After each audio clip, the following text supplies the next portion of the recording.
No folclore, a mula sem cabeça, eu não sei se tem a ver com festa junina, mas ela tem uma proximidade com o padre também, que é uma mulher que se relacionaria com o padre, isso, né? E viraria mula sem cabeça. Que teria um caso com o padre e aí vira mula sem cabeça. E geralmente é a última pessoa que chega nos lugares, né? Quem chegar por último é a mulher do padre. E vira mula sem cabeça, né? Deve ser uma relação, já ligando, não, tô brincando, não deve ter nada a ver. Mas... O padre que aprontava muito... Aí é mais ou menos, isso é de alguns estados, tá? Padre que aprontava. É bom você falar os estados para os padres poderem saber para onde eles podem ir para aprontar. Mas aí o pessoal brincava lá, a lenda diz que o padre aproveitava que na festa junina ele era um padre de brincadeira e dava umas escapadas, né? E aí era no dia da festa do santo. Aí o que o santo fazia? Tchau cabeça. Do padre? Qual das cabeças? Aqueles lá. Cortava a cabeça dele? Cortava a cabeça. Então, se você estiver andando por aí no interior do Brasilzão, numa festa junina, num dia desses santos, que a gente falou aqui, São João, Santo Antônio, enfim... São Pedro. São Pedro, tá bom, gente? Se você estiver andando por aí no interior e ver um padre sem cabeça pela estrada, provavelmente é isso que aconteceu. Peraí, o padre não morre? Ele vira um padre sem... Ele vira uma assombração. Ele perde a cabeça, ele fica em busca da cabeça. O santo vem, pega a cabeça dele, Então, mesmo assim, eles ainda combinam o padre sem cabeça e a mula sem cabeça. Né? Verdade, tem uma relação com cabeça aí. Eles tiram a cabeça. Minas Gerais, interior. Não sei em qual interior é Serra da Vida aí. Que Minas, né? Tudo assim. Tinha uns conhecidos aí que gostavam desse lance de ufologia, fazia vigília pra caramba e tal. Ficava esperando. Ia pra tudo quanto é lado. Inclusive, frequentam muito Paranapiacaba e, inclusive, já acho que até. Não sei se o termo correto é trabalharam ou estudaram junto com o Boaventura lá. Então, são pessoas que há muito tempo estão atrás disso, sabe?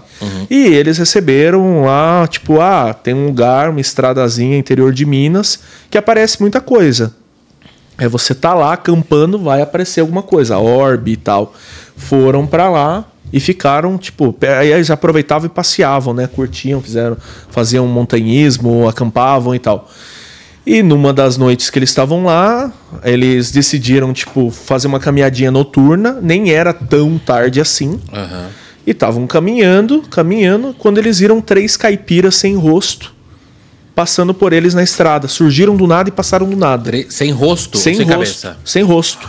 3 caipiras, 3 assombrações, 3 fantasmas passaram por eles. E tipo assim, eles não entenderam nada, sabe? Eles estavam tipo, e aí Luciano, e aí Daniel, como é que você tá e tal? Pô, legal, tal, a gente vai voltar e não sei o que. Olharam pro lado, os 3 caipiras. 3 pessoas vestidas como caipira. Só passaram e foram na mesma estrada. Sem rosto. Sem rosto. Tipo, a mesma coisa, a gente tá aqui, onde a Sara tá ali, passou sem nada. E aí eles, né, contaram essa história, contaram lá pro pessoal que morava na região, falaram com a galera e tudo mais, e aí foram descobrir que tinha uma lenda muito famosa de pessoas que faleceram num acidente de charrete, que estavam voltando de uma festa junina, acho que 1919, 1920. Olá. Se jogar na internet esses dados que eu tô falando, vai aparecer, galera. Aí essas pessoas se acidentaram e elas estavam trajadas de caipira pela festa junina, e aí dizem que eles ficam na estrada, diz que eles pedem carona, entra no carro, sem rosto. Aí olha pelo retrovisor, estão sem rosto. A pessoa assusta, não estão mais lá. Nossa. Estão tentando voltar. Você contando, tem um costume antigo, né, das fotos post-mortem, que você falou do final, 1900 e pouco, mas lá no final do século XIX, 1800, tinha as fotos post-mortem, que eram pessoas que, por exemplo, eu morria, aí minha família pegava colocava do lado dos meus irmãos mortos aqui, assim, e eu olhando pra câmera, às vezes com o olhão aberto, assim, e tal. Você contando dessas pessoas que morreram de charrete, enfim, tem uma foto que são de várias mulheres que elas estavam numa, como é o nome? É carruagem. A carruagem cai numa ribanceira, morrem todas, acho que estavam em 6. E aí nas fotos elas estão todas de costa, porque elas ficaram sem rosto também, porque ficou tudo deformado, né? E eu falo, gente, coisa perturbadora de filme de terror ou sem rosto ou sem olho. Ou com o olhão branco, assim. Aquele olho... Tem uma lenda de Sete Além das crianças sem olho, não tem? Tem olhos negros, né? Sempre falam disso de... E até mistura um pouco com aquela questão dos Montes Apalaches também. Que é a mesma coisa, não abra a porta para as crianças de olhos negros. Mas Sete Além, no começo, os relatos falavam de pessoas de olhos amarelos. Mas sempre gira em torno de... deve ser. Sempre gira em torno dessa questão do Vale da Estranheza, de você parecer com uma pessoa normal, mas ter algum fator ali que se fala não é normal. Tem 2 histórias bem fofinhas de Saci, histórias legais. Tem uma que eu até contei de especial de Natal, que é uma família que estava numa chácara e tudo mais, e aí a criancinha, a bebezinha de 2, 3 anos, sumiu, e já estava até próximo do horário da ceia, e cadê essa criança, Tava todo mundo na bagunça de arrumar a ceia, né, de 24 a 25 eu acho, e tava no meio da chácara, no meio do nada, e aí, a criança não tava dentro de casa, não tava por perto, sumiu, tava no meio do mato. E procuraram, aí oraram, fizeram o que tinha que fazer, a mãe já tava chorando, até que alguém gritou, tá aqui, no fundo da casa. A menininha tava voltando da mata, e aí foram lá e grudaram na menininha. Onde você tava? Ah, eu fui brincar e fui indo, sabe? E aí, tava lá. E aí, voltei. Aí, como que você voltou? Ah, o menininho, moreninho, assim, pulando, me trouxe de volta. E aí, tinha muito relato de Saci no bambuzal naquela região. Sensacional. Então eles entenderam que o Saci trouxe de volta. Resgatou a menina. Porque ele é arteiro, ele não é maligno, né? Nessa teoria. Tem várias versões, mas o que dizem é que ele é uma criança, né? E aí ela contou com fisionomia, com todas as características, com gorrinho vermelho e tudo, que ela sabe, eu fui, fiquei, e aí o menininho me trouxe, pulando, sabe? Trouxe ela pra mão na véspera de Natal. E a outra? A outra, aí sim. A outra, sim. Pescador, sabe? Levou o filho junto pra pescar. E aí tava lá, e pescador vai até cansar, né? Eu não entendo. Eu tenho meus primos, meu irmão durante um tempo pescou, meus amigos pescam. Eu gosto só de ir pra fazer a farra e tomar cerveja na beira do rio. Eu não gosto de ficar pescando. Chega uma hora que entendia, mas eles vão, né? E aí foi lá, 2, 3 amigos e levaram uma criança junto, um moleque aí dos 9, 10 anos. E esse moleque também, chegou uma hora que entediou. Aí falou, eu vou no banheiro, mentiu pro pai, né? O pai falou, não vai, foi. Mas não desobedece, vai pra casa e volta. E foi até a casa.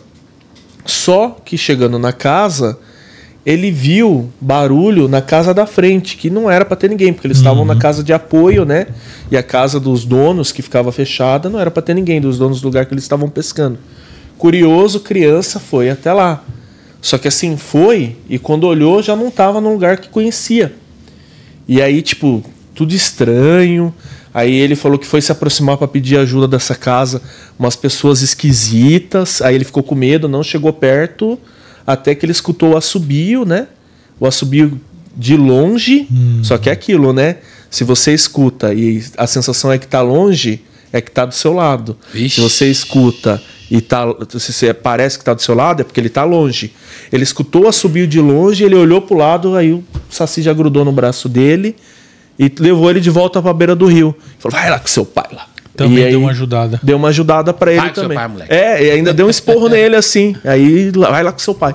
Pra criança eles pegaram meio leve, né? Assim, isso. Mas ele acessou também algum lugar estranho. Sim. Não, e esse primeiro relato seu aí, o da menina na casa, me lembrou um que não tem a ver com o Saci, mas que eu gostaria até de falar que, assim, uma família aqui de São Paulo foi pro interior porque morreu a avó. E tinha uma criança nova na família, jovenzinha assim de 6 anos, que eles não iam levar para o velório. Então eles deixaram na casa essa criança com uma outra menina de 12 anos, cuida aí. E foram para o velório. Velório, enterro. Quando estavam ainda lá no enterro, aquela comoção da família, a mãe decidiu voltar primeiro para ficar com a filha menorzinha.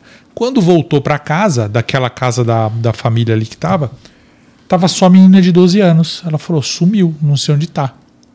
Procuraram a criança em todo lugar e aí ligaram para a mãe no celular. Ela está aqui no cemitério. Ô, louco. E aí a menina fala, não, a vovó foi me buscar lá na casa da... Isso aí, assim, tipo, e a mulher encontrou, voltou pro velório e a criança tava lá. E a mulher falou assim, eu ainda interroguei cada um dos parentes pra saber se nenhum filho da mãe tinha voltado antes pra buscar, né? Então isso aí mexeu porque eu me lembrou um pouco. Aí eu lembrei agora de outro relato que tem a ver com o efeito Mandela, que tem a ver com o Saci, mas é um Saci bem en passant, assim. Meio o quê? Um Saci, assim, não é o Saci. A força do relato não é o Saci, é o efeito Mandela nesse caso. Um cara que mandou o relato pra mim, eu contei semana até passada, isso aí eu tinha que contar porque eu achei sensacional. Me impressionou de um jeito até. E ele contou que... E me lembrou até um outro relato americano, mas eu nem vou falar do americano, a galera deve conhecer. Vocês talvez conheçam também.